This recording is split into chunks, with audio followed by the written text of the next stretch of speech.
تو پہلے 40 سال وہ کیا کرتے رہے؟ تو تاریخ ہی ہمیں بتاتی ہے کہ وہ سارا 40 سال حضور کا کردار ہی کردار ہے، وہ پریکٹیکل ہے، کریکٹر ہے۔ تیرے کردار پر دشمن بھی انگلی کر نہیں سکتا، تیری گفتار تو قرآن ہی قرآن ہے ساقی، یہ ساقی کوثر ہے۔ حضور کا بچپن، حضور کو ان کے ہاتھوں میں پیدا ہوئے تھے، حضور کا بچپن دیکھا، لڑکپن دیکھا، جوانی دیکھی، سارا کچھ وہ اہل عرب کے سامنے تھا۔ تو جب اعلان نبوت ہوا سب سوچ میں پڑ گئے کہ جو بندہ صادق اور امین کہتے تھے، سارے اپنے آپ کے دشمن بھی صادق اور امین کہتے تھے کہ سچے ہیں، امانت دار ہیں، تو جو بندہ ساری زندگی جھوٹ نہیں بول سکتا اس کی یہ بات بھی جھوٹ نہیں ہو سکتی۔ ایسے نہیں مان لیا لوگ، اس کے باوجود مخالفتیں ہوئی، بڑا کچھ ہوا، جادوگر کہا گیا، مکے سے نکال دیا گیا، پتھر مارے گئے، لہو لہان پنڈلیاں کر دی گئی۔ تو سلام اس پر کہ جس نے گالیاں سن کر دعائیں تھیں۔ ہم اس نبی کی امت ہیں، تو ہمیں کوئی اور کہہ کر تو دکھائے، ہماری انسانیت ایک منٹ میں باہر آ جاتی، ہماری تہذیب، ہمارا اخلاق، ہمارا علم سارا آ جاتا ہے۔ تو مجھے وہی کہہ دیا، تو جانتا نہیں میں کون ہوں، ابھی کون ہو تم؟ قرآن مجید نے بتایا کہ تم ایک گندے پانی کا قطرہ ہو، قرآن پاک تو یہ بتا رہا ہے تمہاری حیثیت، تمہاری اوقات۔ تو اللہ والے نبیوں نے، ولیوں نے اپنی زندگیاں پریکٹیکل کر کر دکھائیں، گزار کر دکھائیں۔ یہ لینڈ لارڈ لوگ نہیں تھے، بھوکے، ننگے، پھٹے پرانے کپڑوں والے، بھیڑ بکریاں چرانے والے، کسی کے پیر میں جوتا نہیں ہے۔ اولیاء کرام کی زندگیاں پڑھ کر تو دیکھیں، یہ جن کے دربار بنے ہوئے ہیں، مزارات بنے ہوئے ہیں، آستانے ہیں، درگاہیں ہیں، ان کی زندگیاں فقر ہے، درویشی ہے، مفلسی ہے۔ تو آج ان کے پیروں میں سونے کے دروازے لگے ہوئے، کروڑوں اربوں روپے خرچ ہوتے ہیں۔ وجہ کیا ہے؟ وجہ یہ ہے کہ انہوں نے اللہ تعالیٰ کے ساتھ مخلص بن کر دکھایا، تو اللہ ان کے ساتھ مخلص ہو گیا۔ اللہ نے کہا کہ تم نے میری رضا حاصل کی، اب میں تمہیں راضی کرنا چاہتا ہوں۔ کی محمد سے وفا تو نے، تو اللہ فرماتا ہے ہم تیرے ہیں۔ یہ جہاں چیز ہے کیا؟ یہ تیرے قدموں میں لا کے رکھ دوں گا سارا جہاں، ہیرے، چاندی، جواہرات۔ سرکاری اعداد و شمار کے مطابق جو ہے داتا صاحب کے لنگر سے روزانہ 1,00,000 بندہ فیضیاب ہوتا ہے۔ ایک بندے کو روٹی کھلانا مشکل ہو جاتا ہے، گھر میں کوئی مہمان آ جائے تو کیا خیال ہے؟ تو یہ اللہ والے ہزاروں لاکھوں کی مہمان نوازیاں کرتے ہیں۔ صحابہ کرام نے کہا یا رسول اللہ صلی اللہ علیہ وسلم سب سے اچھا اسلام کون سا ہے؟ حضور نے جواب نہیں دیا۔ قبلہ علامہ صاحب، کسی کے ذہن میں یہ تھا کہ حضور فرمائیں گے نماز، سب سے اچھا اسلام کیا ہے؟ نماز۔ کسی کے ذہن میں یہ تھا حضور کہے کہ تلاوت قرآن، کسی کے ذہن میں کچھ تھا، کسی کے کچھ تھا۔ آپ نے فرمایا سب سے اچھا اسلام ہے دوسروں کو کھانا کھلانا، یہ سب سے اچھا اسلام۔ یہ تو ہم نے اولیاء کرام کے علاوہ کسی میں نہیں دیکھا۔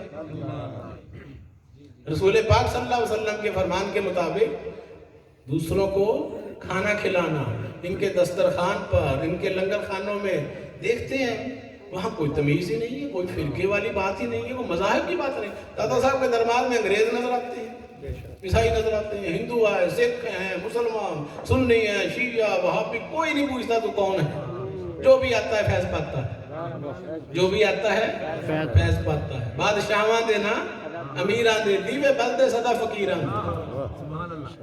تو ان ہستیوں نے حق ادا کیا بندگی کا۔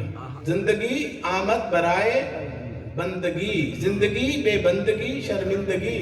زندگی کا مقصد کیا ہے؟ بندگی کرنا، اور بندگی کا مقصد کیا ہے؟ پیسہ کمانا۔ بندگی کا مقصد کیا ہے؟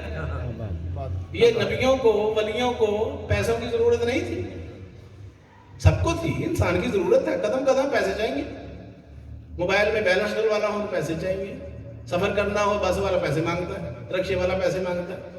زندگی کے ساتھ ہے، اس کا حکم ہے کہ رزق حلال کے لیے تگ و دو کرو، کوشش کرو۔ نبیوں نے بھی کام کیے، کھیتی باڑیاں کی، کاروبار کیے، بزنس کیے، صحابہ کرام نے جاب بھی کی، یہ سنت ہے۔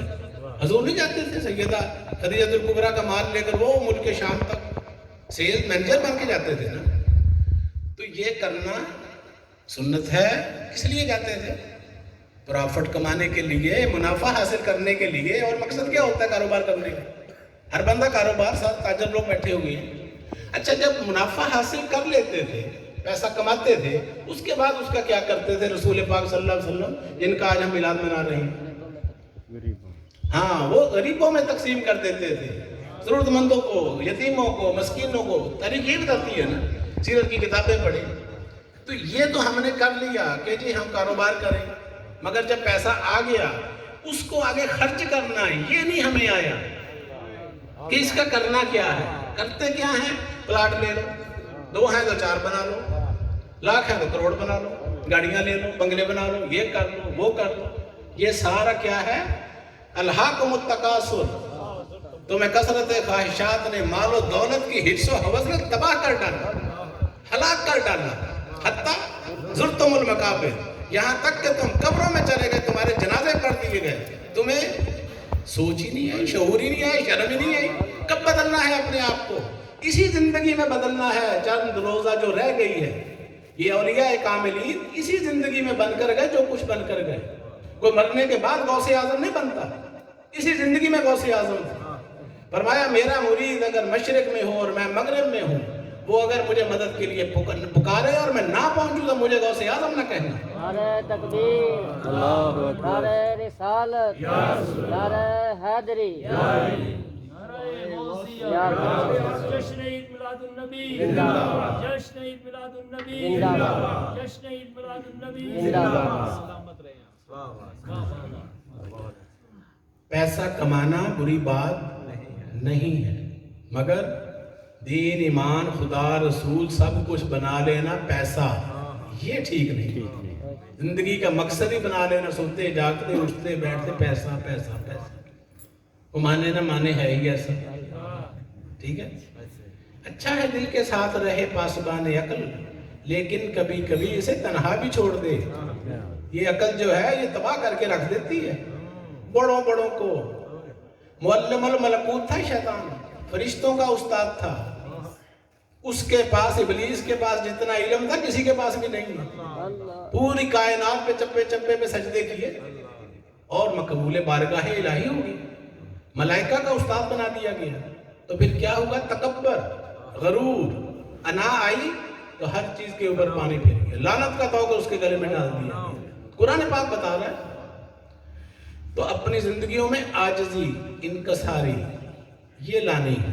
یہ دین کا پیغام ہے.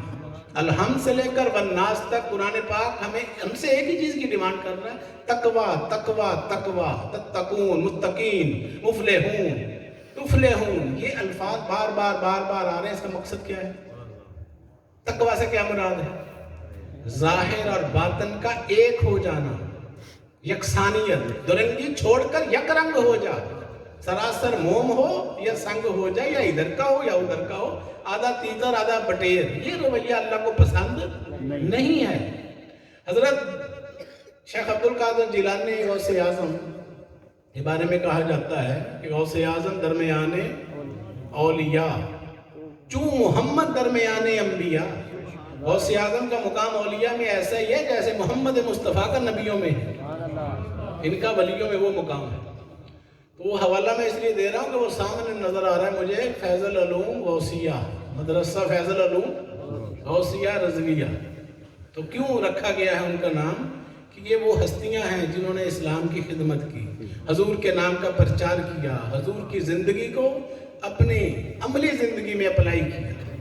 وہ غوث اعظم بن گئے، مظہر نور خدا بن گئے، زہد الانبیاء بن گئے، مجدد الفسانی بن گئے، بہاؤالدین ذکریہ ملتانی، لال شہباز قلندر، سلطان باہو، بابا بلے شاہ، حضرت جنید بغدادی، بایزید بستامی، ذوالنون مصری، بشر حافی.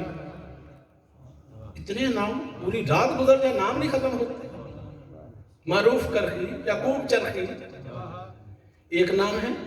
اتنی موٹی موٹی کتابیں بھری پڑی. مگر سوال یہ پیدا ہوتا ہے یہ ولی کیسے بنے تھے؟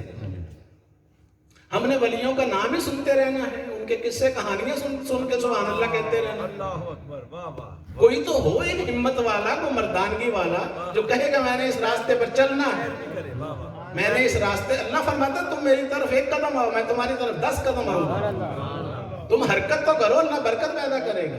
مگر نہیں، ہمیں ڈر لگتا ہے کہ یہ راستہ مشکل ہے، اور جس راستے پر ہم چل رہے ہیں یہ سب سے زیادہ مشکل ہے. اس راستے پر چلیں تو اس سے زیادہ آسان ہے. ہم نے جو زندگیاں کھپائی ہوئی ہیں کس کام میں؟ نفس پلید پلید چکیتا. حضرت خواجہ غلام فرید فرماتے ہیں نفس پلید پلید چکیتا ساسلو پلید نہ ہنسے. ہماری اصل جو ہے وہ کیا ہے؟ اللہ کی روح ہمارے اندر موجود ہے. وَنَفَخْتُ فِي مِن رُوحِي، میں نے پھونک دی اپنی روح. تو جب اللہ کا نور ہمارے اندر موجود ہے تو پھر ہمیں شعور کب آنا ہے؟ صرف ارادے کی بات ہے. نیت کر لے، انما الاعمال بالنیات. جو کل غوث اعظم بنا رہا تھا وہ اللہ آج زندہ ہے. جس نے کل بابا فرید بنائے تھے وہ اللہ موجود ہے. کہتے ہیں اللہ موجود ہے الا اللہ یا حی یا قیوم برحمتک استغیث. وہ اللہ زندہ ہے، وہ قائم رہنے والا ہے. اچھا اگر زندہ ہے تو اس سے مانگو ولایت. کیوں نہیں مانگتے؟ ہم کہہ رہے ہیں پیسہ چاہیے، اولاد چاہیے، شادی چاہیے، بچے چاہیے، دکانیں چاہیے، مکان چاہیے. کہو یا اللہ مجھے ولایت عطا فرما. کیا مانگنا ہے؟ تو جب یہ مل جائے گی، ولایت کا مطلب ہے دوستی. اللہ سے دوستی، فرینڈشپ کرو، دوستی کرو، تو پھر دیکھو کیا کرتا ہے. پھر کیا کیا جلوے، کیا کیا نظارے ہوتے ہیں. اللہ کل بھی رزق دے رہا تھا، اللہ آج بھی رزق دے رہا ہے. اللہ کل بھی شفاعت دیتا تھا موسیٰ علیہ السلام کے زمانے میں، مدد کرتا تھا نا. ابھی علامہ صاحب بتا رہے تھے. تو آج نہیں کرتا. کو مانگے تو صحیح. خدا کے بندے تو ہیں ہزاروں، بنوں میں پھرتے ہیں مارے مارے. میں اس کا بندہ بنوں گا جس کو خدا کے بندوں سے پیار ہوگا. میں اپنی زندگی کا نچوڑ آپ کے سامنے پیش کر رہا ہوں.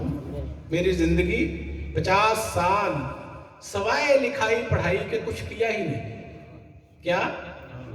آنکھ کھولی تو اللہ کے ولیوں کی گود میں، ارد گرد دیکھا تو غوث قطب ابدال دیکھے، کلندر دیکھے، ان کی زندگیاں دیکھی، 12 سال صحبتیں دیکھی.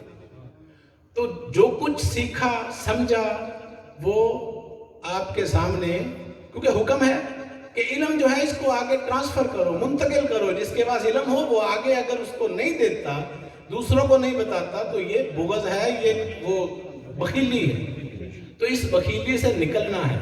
اس لیے حق بات بتا دو، چاہے ایک آیت ہی کیوں نہ ہو، ایک حدیث کیوں نہ ہو. حق بات بتاتے چلے جاؤ. یہ مولویوں کا، پیروں کا کام نہیں ہے، صرف علماء اور مشائخ کا کام نہیں ہے. ہر مسلمان پر لازم ہے امر بالمعروف و نہی عن المنکر. نیکی کا حکم دو، برائی سے روکو.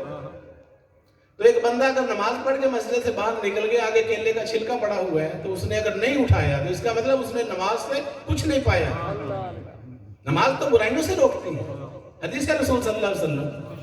تو دوسرے کے ساتھ اچھا سلوک کرنا، دوسرے کے بارے میں اچھا چاہنا، کہ کوئی یہاں سے اچھا گمان رکھنا، کوئی یہاں سے گزرے گا، کوئی پھسل کے گر جائے گا، کسی کا نقصان ہو جائے گا. تو اگر نہیں آپ اٹھاتے تو یہ بد اخلاقی ہے. اخلاق میٹھی میٹھی باتوں کا نام نہیں ہے. ہر حرکت میں چیک کرو اپنے اخلاقیات کو. تو یہ چھوٹی چھوٹی باتیں ہیں، یہی بڑی باتیں ہیں. ہم نے ان کو چھوڑ دیا ہے. فرمایا لا صلاۃ الا بحضور القلب، نہیں ہوتی نماز بغیر حضوری قلب کے. تو نماز جو ہے وہ صرف ٹکرے مارنے کا نام نہیں ہے. اپنی پوری زندگی کو چلتی پھرتی نماز بنائیں. یہ 5 وقت کی نماز تو پریکٹس ہے. 1 مہینے کے روزے تو صرف کورس ہیں جو فرض ہیں. پورے 12 مہینوں کو رمضان بنا کر دکھائیں. اولیاء کاملین نے یہی کیا تھا. ان کی زندگیاں چلتا پھرتا پورا سال ہی وہ حالت رمضان میں رہتے تھے، روزے کی حالت میں رہتے تھے، ہر وقت ذکر الہی میں رہتے تھے. نبی پاک صلی اللہ علیہ وسلم رات کو تہجد کے وقت اٹھتے تھے. ہم کیوں نہیں اٹھتے؟ اس لیے کہ ہمیں حضور سے محبت نہیں ہے. اور جو اٹھتے ہیں، جو ان کے نقش قدم پر چلتے ہیں، وہ مبارکباد کے مستحق ہیں. کوشش شرط ہے، کوشش کریں، اللہ کی مدد شامل حال ہو جائے گی. ہم یہاں بیٹھے ہیں، یہ مل بیٹھنے کے بہانے ہیں. جشن عید میلاد النبی ہے، یہ دینی محافل ہے. اس کا مقصد کیا ہوتا ہے؟ ایک تو آپس میں مل کر بیٹھنا. اور فرمایا کہ جب کوئی اللہ کے ذکر کے لیے جمع ہوتا ہے، اکٹھے بیٹھتے ہیں، اگر تنہائی میں کوئی ذکر کرتا ہے تو میں تنہائی میں اس کو یاد کرتا ہوں. اگر محفل کے اندر اللہ کا ذکر کرتا ہے تو میں ملائکہ کے اندر بیٹھ کے اس کا ذکر کرتا ہوں. تو اللہ تعالیٰ آپ کا سب کا ذکر کہاں کر رہے ہیں اس وقت؟